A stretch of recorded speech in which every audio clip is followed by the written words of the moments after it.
and I am going to talk about a very difficult concept that I continue to struggle with in my own life because I just don't want this to be true. Like there's things that we know are true and things we don't want to be true, right? And this is one of those concepts. So if you have heard me talk about smart girl syndrome, okay, smart girl syndrome is what I think a lot of people are suffering from. And it's not just like a codependency issue. So there's a huge conversation around codependency, which is basically like, I can't live without you. I can't make it without you. I can't possibly exist without being in a relationship.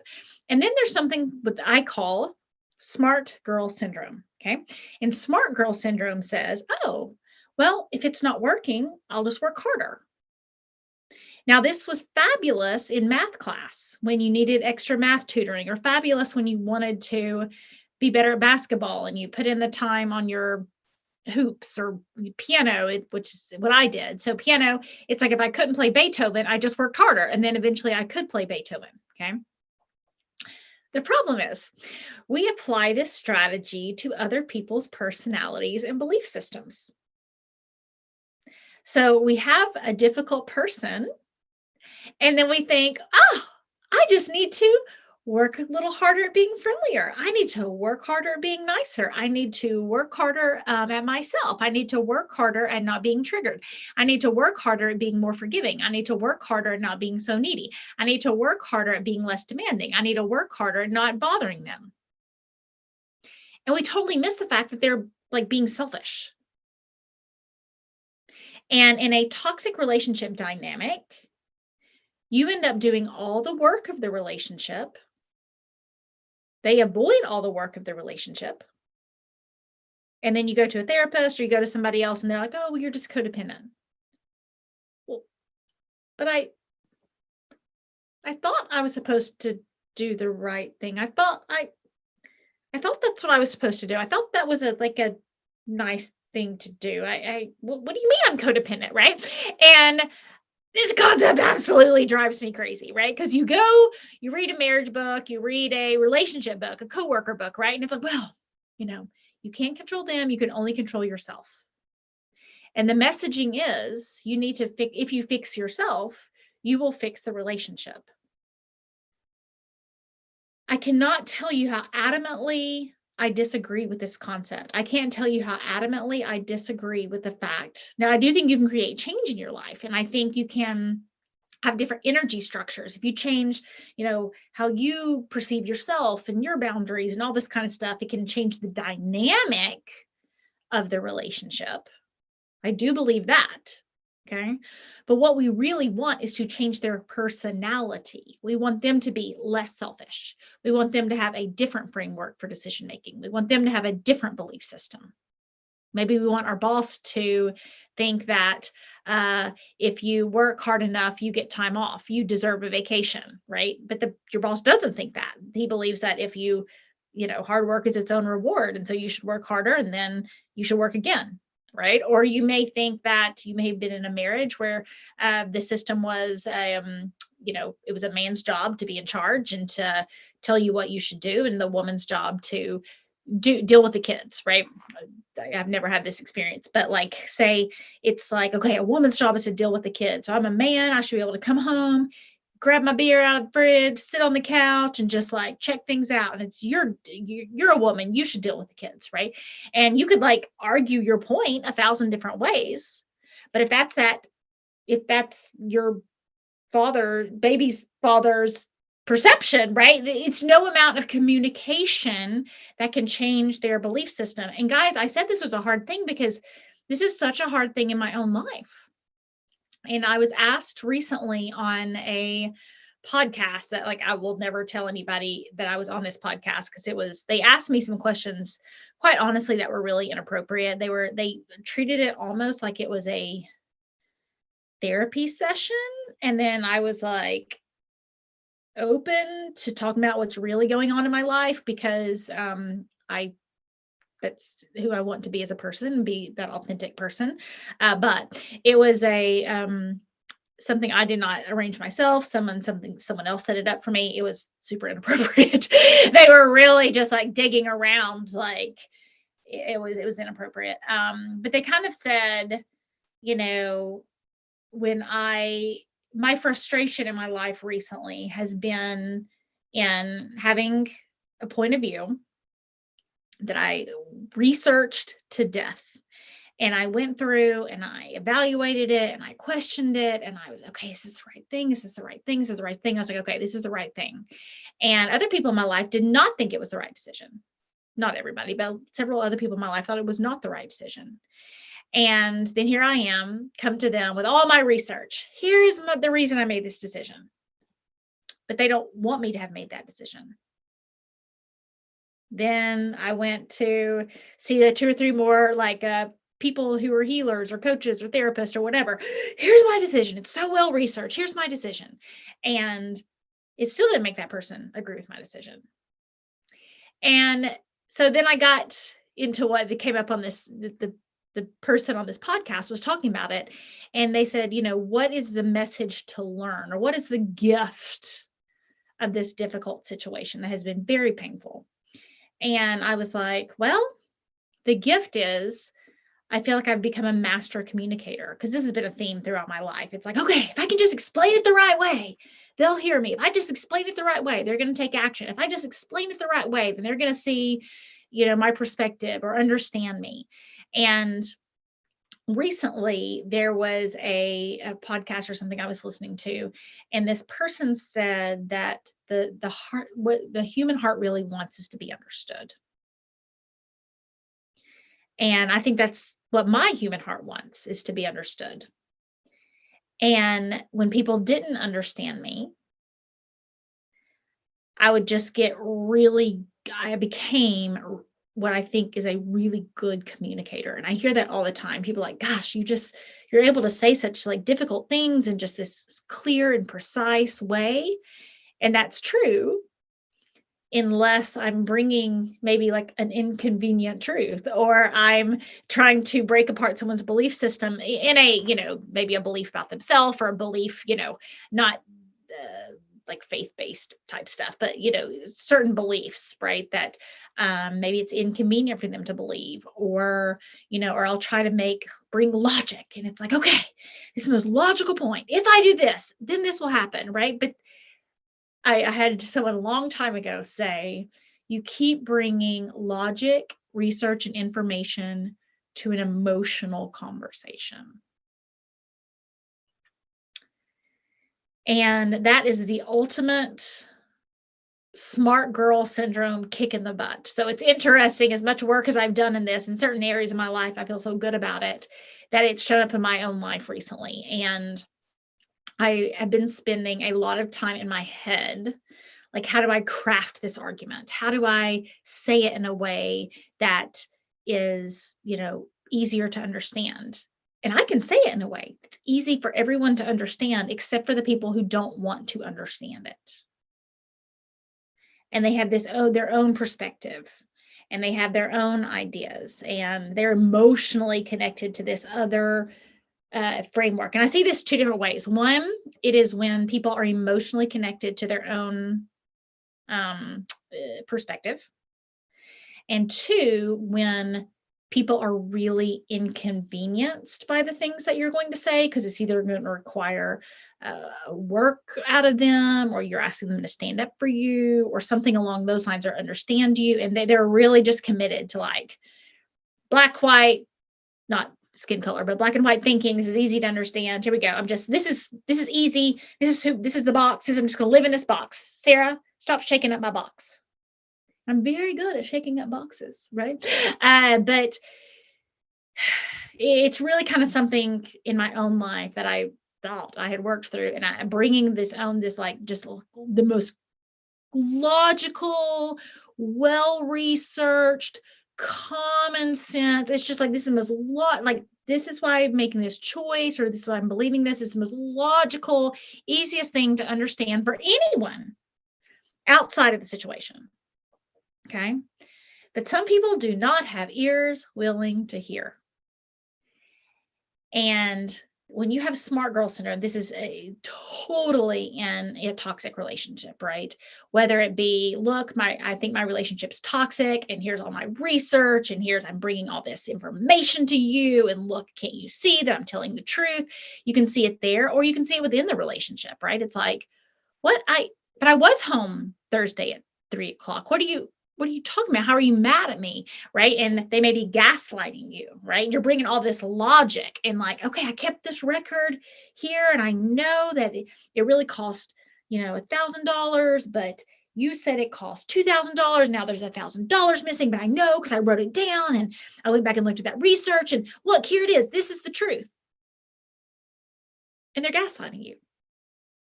And you're like, this is the most logical thing, but look, here's what the paper says. And they're like, I'm not interested in what the paper says. I'm interested in my own beliefs and confusing you so I don't have to change my beliefs.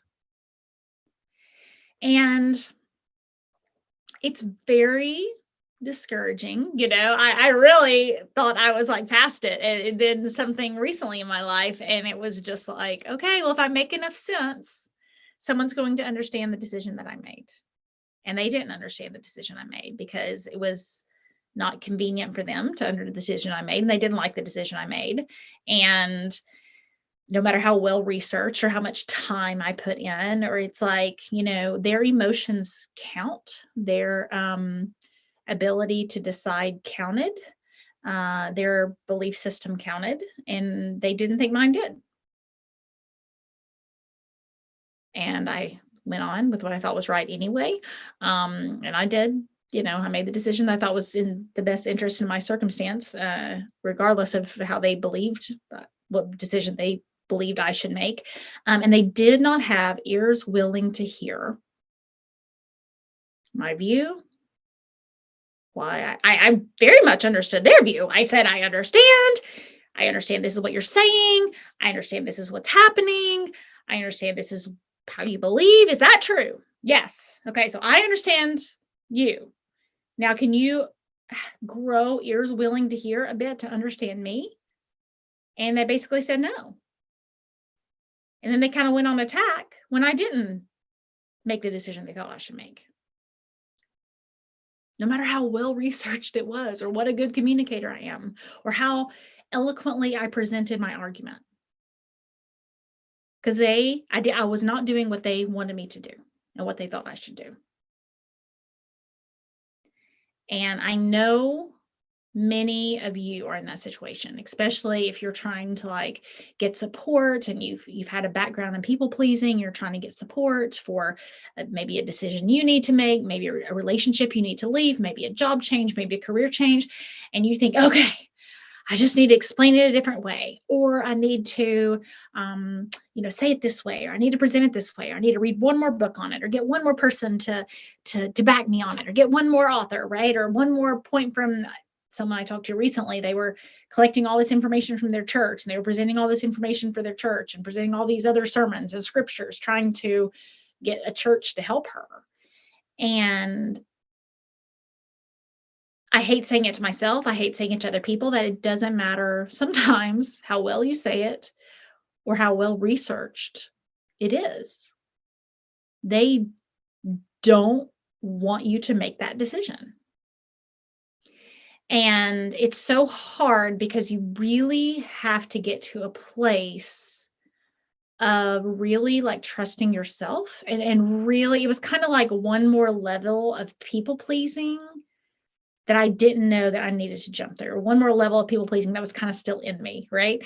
And it was just like, okay, well, this is the decision, my very well researched decision that I think is best, and I'm explaining it to you in a way that is clear and concise, and you do not have ears willing to hear.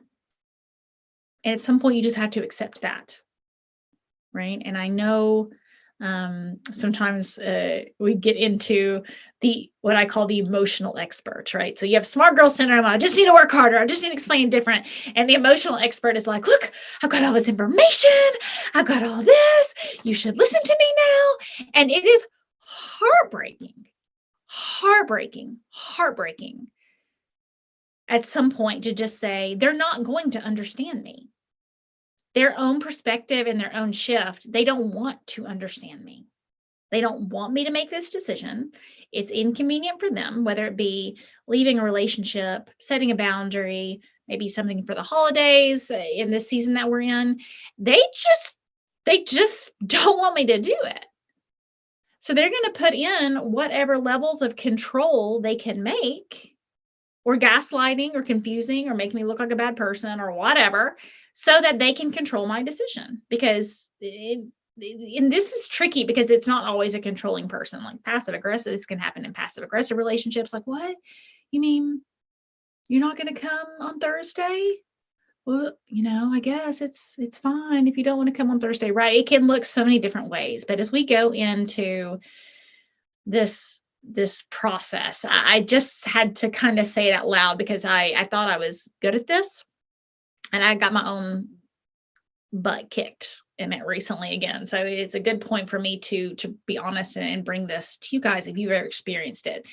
If you have explained something several different ways and you have researched your decision, you've taken time, you've thought about it, you're not ignoring things, right? You've put in the work, you really thought this decision out, and then you say, this is just the decision I'm going to make. And they say, I don't think you should make that decision, or it's not well researched, or whatever. Sometimes you just have to let that go, because it doesn't mean you explained it wrong. It doesn't mean you are wrong. It means they don't have ears willing to hear, because the decision you are making is inconvenient for them to hear, or inconvenient, or it's not what they want you to do. And I am always a person who's open to feedback, and people I love having feedback, and that's kind of how I can gauge it, right? So when people can give me feedback and I'm like, okay, I can take certain feedback. If you're someone who doesn't take any feedback, you're probably on the toxic person list, right? But if you're someone who takes feedback and it's like, okay, I think I might need to work on that. I think they may have been right? And then there's things in your life that you've tried to explain, reason, research, and try. You're just really looking for that understanding in why you're making that decision. And that understanding of like, hey, look how hard I've worked at making this decision. Is it okay for me to make this decision now? And there are situations that there is, if you had a Harvard degree in communication and the president of the Model UN came and like the whole world said, yes, you should make this decision. And maybe your aunt disagrees with it, or your spouse disagrees with it, or that, because whatever they have going on in their lives, they don't have ears willing to hear you. What you are saying is inconvenient to them. It does not mean they are right. It does not mean you are wrong. But this is like a test. Are you really, just like my test, are you really not going to be a people pleaser anymore? Are you really going to make some hard decisions? Are you really going to choose being a peacemaker over a peacekeeper? Or are you just going to go along with what everybody else thinks you should do? You just going to be likable? You going to take the easy way out? And guys, it's rough. It's a rough road. It's been a painful situation that I've been in. And I'm 100% confident that I made the right decision. It was well thought, well researched, and well explained. And still, some people were unhappy with it. And I just want to be super honest and vulnerable, or whatever, and say that to you, because I know that I hear a lot of other people struggling with this too. It's like, oh, if I can just explain it this way, then they'll get it. Or I can just, have bring this information to the table, then they'll get it. Or if I can just, if I can just get them to be okay with my decision, then I'll be okay with my decision. And life may be asking you to get okay with your decision, whether or not they agree with it or not. And it doesn't mean, so the thing to work on is not saying it in a different way, or thinking of a different way to explain it. Or maybe if you've already, I believe in well-researched decisions, but if you've already, someone done that research and just, you really feel like this is what's going on, sometimes you just have to say, well, okay, I respectfully disagree. And, I wish you the best, and This is what I'm going to do. And so the thing to strengthen is not your communication skills sometimes. It's really strengthening that commitment to not be a people pleaser anymore, that commitment to like, okay, do I really, in my words, practice what I preach? Am I going to be a peacemaker, not a peacekeeper? Am I going to do the right thing even when it's hard? What I feel in my heart is the right thing, what I've researched is the right thing, the information I have collected is the right thing.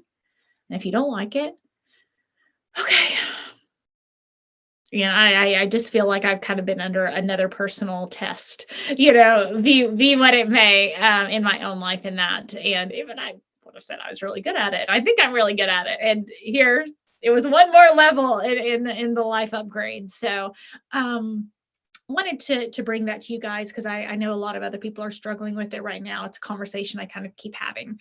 And so watch out for that smart girl syndrome. Watch out for if they don't agree with me, I just need to explain it better, right?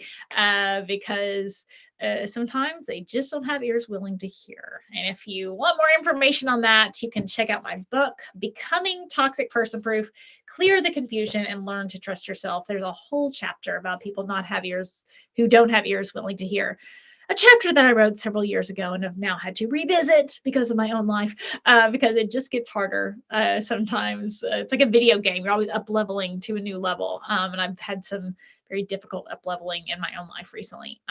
But check it out, Becoming Toxic Person Proof. And so you can clear the confusion and learn to trust yourself. Have a great day and hope that helps.